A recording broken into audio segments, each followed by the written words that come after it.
안녕하세요. 정경자입니다. 오늘은 강자의 언어, 김단 작가님의 책을 낭독하겠습니다.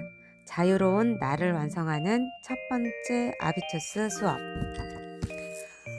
저자에 대해서 알아보겠습니다. 당신이 사용하는 언어가 당신의 운명을 결정한다. 김단. 작가, 강연가, 비즈니스 전략가, 한양대학교 경영학과를 졸업하고 커리어 컨설턴트, 기업 전략 컨설턴트로 활동했다. 수년 전부터 전문의와 함께 도파민을 연구하는 모임인 도파미너를 구성했으며 욕망의 힘을 건강하게 사용하는 법을 찾아 동서양 고전과 철학, 심리학 등을 공부했다. 그리하여 마침내 부와 성공을 이루고 인간관계의 주도권을 쥔 강자들의 공통점을 언어 자본에서 찾았고 이를 강화하는 기술들을 이 책에 담았다. 지은 책으로 관계력, 역주행의 비밀 등이 있다. 자유로운 나를 완성하는 첫 번째 아비투스 수업. 언어는 인간의 운명을 결정짓는 가장 강력한 무기다. 지그문트 프로이트. 들어가며 강자는 어떻게 자유로운 삶을 손에 넣는가? 인생의 목적은 무엇일까? 잘 사는 것이다. 그렇다면 어떻게 해야 잘 살 수 있을까? 자신이 원하는 바를 유순하게 쟁취해 나가면 된다. 언어란 이를 위해 우리가 사용할 수 있는 가장 효과적인 도구이다. 동물은 물리적 힘으로 원하는 바를 쟁취한다. 하지만 인간은 말의 힘을 사용할 수 있다. 자연 속 만인의 대한 투쟁 상태를 지향하고 거기 쓸 에너지를 자신과 공동체의 발전에 사용할 수 있었기에 인간은 연약한 신체를 갖고도 만물의 영장으로 군립할 수 있었다.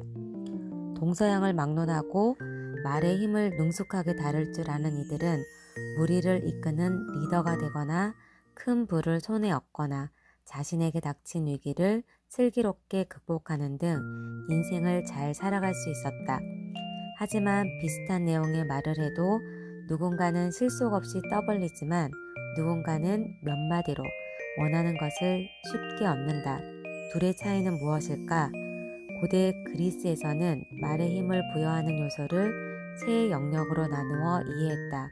바로 로고스, 이성, 파토스, 감성, 그리고 에토스다.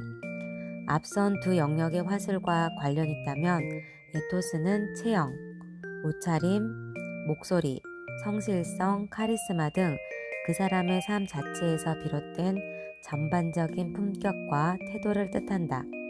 약자의 10마디보다 강자의 한마디가 훨씬 힘이 센 이유가 여기 있다. 약자가 아무리 화려한 말재주를 뽐내도 에토스를 갖춘 강자의 한마디가 훨씬 믿음직스러운 것이다. 따라서 강자가 되고 싶은 사람은 말의 기술이 아닌 말의 품격을 높여야 한다. 사회학자 피에르 부르디웨는 이를 아비투스라는 개념으로 발전시켜 정리했다. 아비투스에는 한 사람의 심리상태, 신체적 매력, 지식, 경제력, 언어, 인간관계, 취미 등 그 사람을 그 사람답게 만드는 모든 것이 드러나는데 사람들은 이를 기준으로 상대의 신뢰성을 판단한다는 것이다. 아비투스를 구성하는 여러 요소 중에서 특히 주목할 만한 것이 언어다. 다른 요소들은 단기간에 바꾸기 어렵지만 언어만큼은 노력에 따라 단기간에 변화시킬 수 있기 때문이다.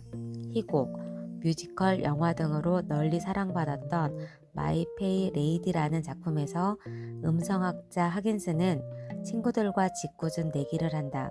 거리에서 꽃을 파는 가난한 여성을 상류층 무도회에 어울릴 만한 이로 바꿀 수 있겠냐는 것이다.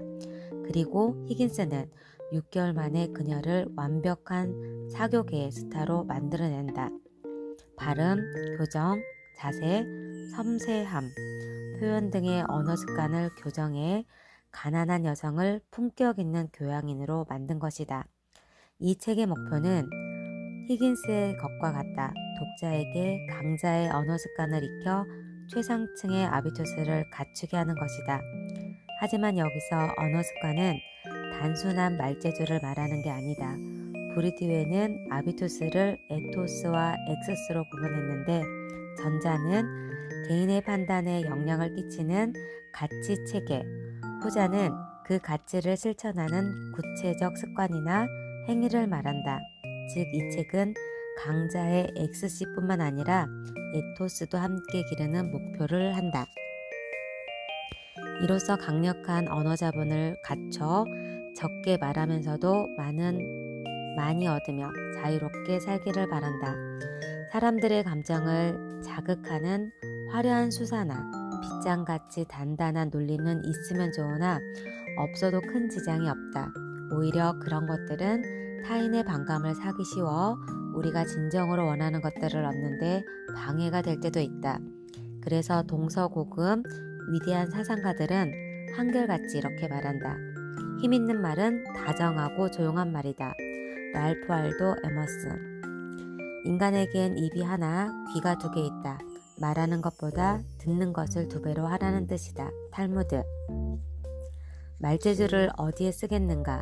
약삭빠른 구변으로 남의 말을 막아서 자주 남에게 미움받을 뿐이니 그가 어딘지는 모르겠으나 말재주를 어디에 쓰겠는가? 논어. 질 나쁜 질문을 하는 자에게는 알려주지 말고 퉁명스럽게 대답하는 자에겐 질문하지 말며 설명이 저질스러운 자에겐 듣지 말고 다투려는 기색이 있는 자와는 말을 섞지 말라. 순자. 이처럼 지혜로운 이들은 한결같이 말재주를 뽐내지 말고 오히려 말을 아낄 것을 강조한다. 왜 그럴까? 말의 힘은 그것을 함부로 쓸 때가 아니라 오히려 아낄 때 그 위력을 최대로 발휘할 수 있다는 진리를 알았기 때문이다. 중국 전국시대의 전략가 손문은 손자병법에서 이렇게 말한다. 패장은 싸움을 걸어놓고 이길 방법을 찾지만 명장은 싸우기 전에 이길 조건을 갖춰놓고 승리를 확인할 뿐이라고. 그래서 명장의 싸움은 오히려 싱겁게 끝나는 경우가 많다. 마찰 없이 순조롭게 원하는 것을 얻는 것. 이것이 우리가 평생 추구하고 연마해야 할 궁극적 도의자 이 책을 통해 말하고 싶은 강자의 언어의 핵심이다. 인간은 누구나 자신의 가치를 상승시키며 강자로 살고자 한다. 그러려면 단 한 가지만 비워내면 된다. 바로 매사 매순간 주인공이 되고자 하는 마음이다. 나 위에에도 다른 모든 사람은 자신이 주인공이 되기를 원하기에 역설적으로 그 마음을 잘 비워내면 타인의 마음을 쉽게 얻을 수 있다. 그리고 그렇게 사로잡은 타인의 마음을 자기 그릇에 더 많이 담아낸 이가 원하는 것을 얻을 수 있는 강력한 힘을 갖게 된다.